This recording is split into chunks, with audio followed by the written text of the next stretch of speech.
Antoine Jecquier, bonjour. Votre premier livre vous a propulsé sur le devant de la scène littéraire.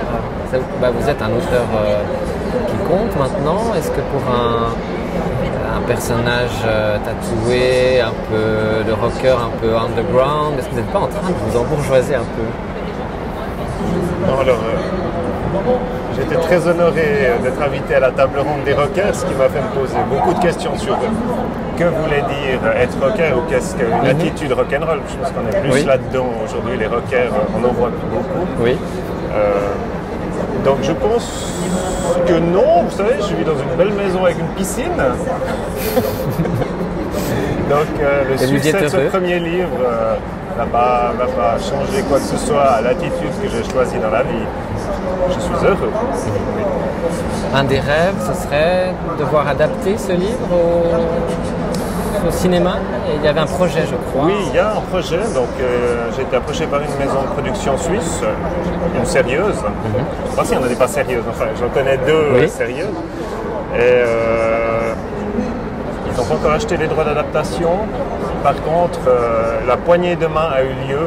Donc le projet est en route avec déjà une personne qui va adapter le texte en scénario. Je vais travailler avec lui sur l'adaptation. Alors au bord de cette piscine, dans ce beau jardin, cette maison que j'imagine très agréable, est-ce qu'il vous arrive, pour trouver l'inspiration, d'avoir recours à quelques psychotropes?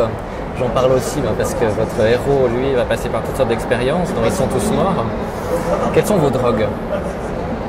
Alors mes drogues ne sont en tout cas pas psychotropes.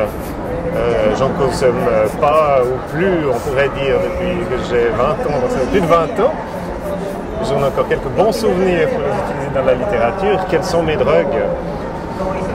Prenons la musique, puisqu'on est là autour du rock. J'écoute beaucoup de rock. Enfin douce, mais bien rock.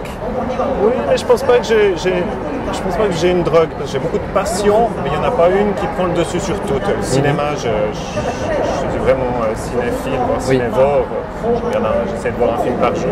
Donc je fais tellement de choses entre écrire, lire, regarder les films, bientôt participer à la réalisation d'un, que je peux pas répondre, mais c'est très créatif en effet. Est-ce qu'il y a des projets de tatouage? Vous qui êtes très tatoué, est-ce qu'il y a encore de la place? Est-ce qu'il y a des nouveaux tatouages en vue? Alors ça fait plus de 5 ans que je ne me suis pas fait tatouer et la place libre serait le dos.